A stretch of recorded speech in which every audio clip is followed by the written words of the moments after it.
सैयदना इमाम हुसैन शहीद करबला, इमाम आली मकाम सिब्ते रसूल रज़ी अल्लाह तआला अन्हु व अर्ज़ाहु अन्ना, जब मदीने तैयबा में थे और आपको यजीद ने बैत के लिए इसरार किया, और जानते हैं मदीने का गवर्नर वलीद बिन उक़बा इमाम हुसैन को अपने घर में बुलाया और रात के वक्त कहा कि आप यजीद की बैत कर लें, सब ठीक हो जाएगा।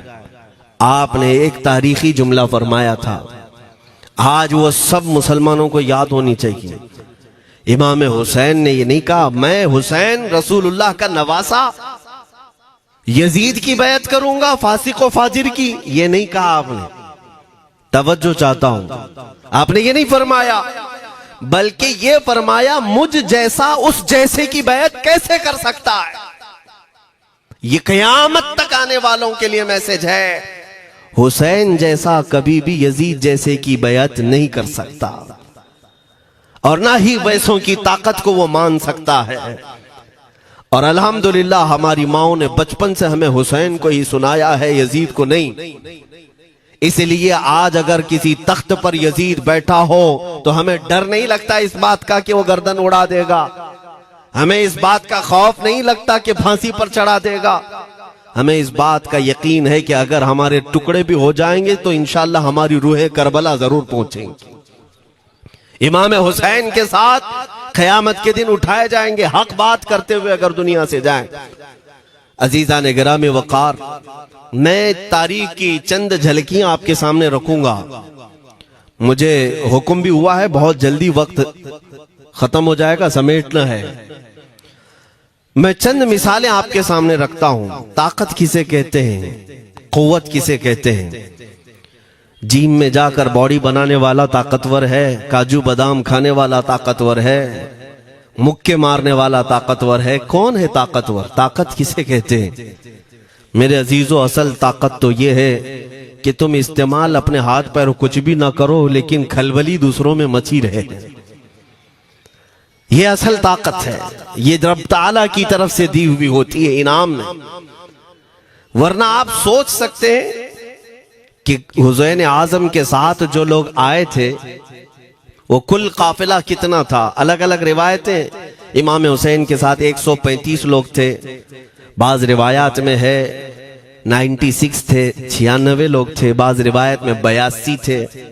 शहीद होने वालों की तादाद 72 है। लेकिन इस बात पर अक्सर उलमा मुहद्दिसीन का ख्याल है कि 82 लोग थे, 82 लोग थे। 82 के मुकाबिल में कितने लोगों को आना चाहिए रास्ता रोकने के लिए? अगर किसी आम आदमी से भी पूछे तो डबल कर दो, ट्रिपल कर दो, 4 गुना ज्यादा कर दो। नहीं, 82 को रोकने के लिए पहले 1000 लोग आए, फिर वो 1000 के बाद 4000 प्लस आए, 5000 लोग सिर्फ 82 लोगों को रोकने के लिए आए रास्ता।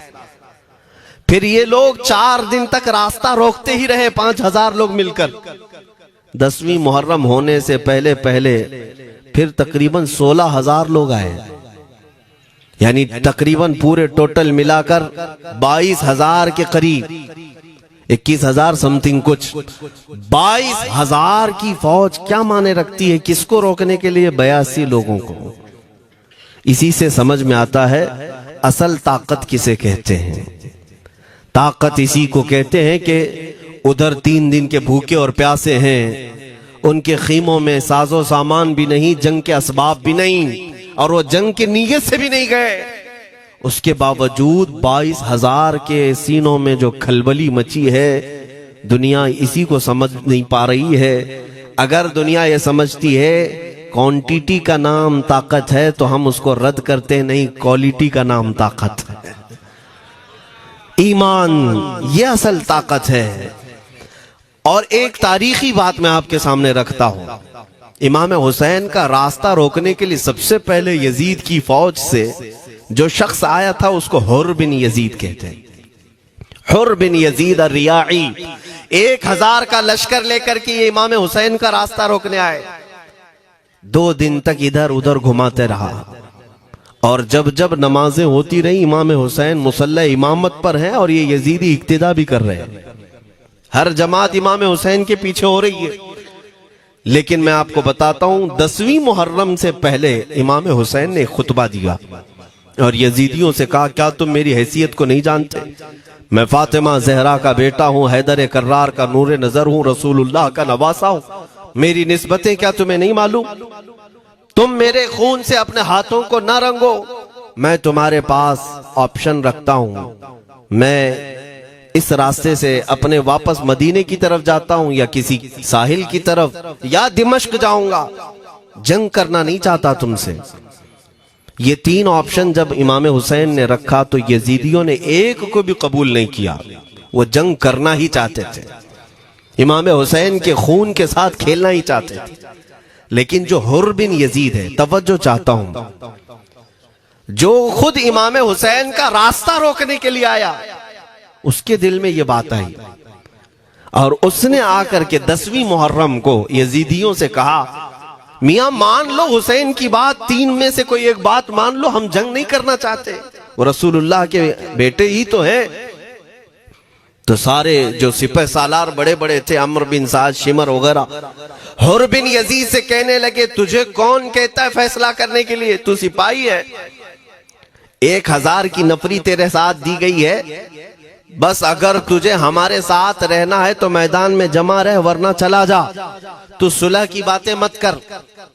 हुर बिन यजीद उसी दिन 10वीं मुहर्रम को उन यजीदियों से कहता, अच्छा अगर तुम मेरे इस बात को नहीं मानते तो तुम्हारी सिपह सालारी तुम्हें मुबारक, मैं हुसैन के खीमे में जा रहा हूं।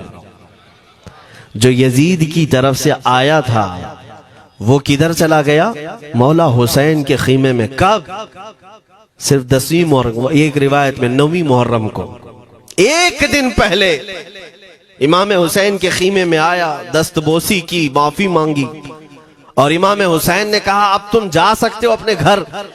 हुर बिन यजीद ने कहा, मैं उस वक्त तक अब आपका साथ नहीं छोड़ूंगा जब तक मेरे जिस्म में आखिरी सांस बाकी रहे, मैं आपके साथ रहूंगा। अब इमाम हुसैन की वफादारी में आने वाला कौन था?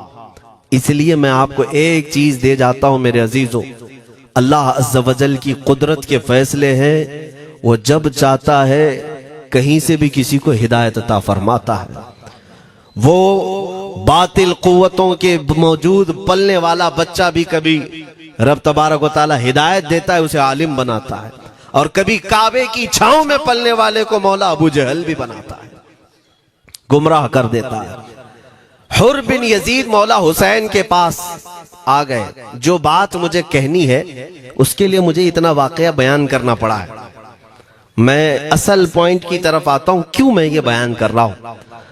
जब 10वीं मुहर्रम को जंग शुरू हुई, अम्र बिन साद ने तीर चलाया, तो जानते हैं खीमा हुसैन की तरफ से सबसे पहले मैदान में उतरने वाला यही हुर बिन यजीद ही, यही उतरे अपने घोड़े पर सवार होकर उन्हीं यजीदियों से लड़ने के लिए जिनकी फौज में ये आए थे, उनके मुकाबिल में लड़ने के लिए गए। और जब लड़ने की इब्तिदा हुई, सुबह से दोपहर के करीब तक वो लड़ते रहे, जवाल तक। अब जो बात कहना है तवज्जो से सुनो।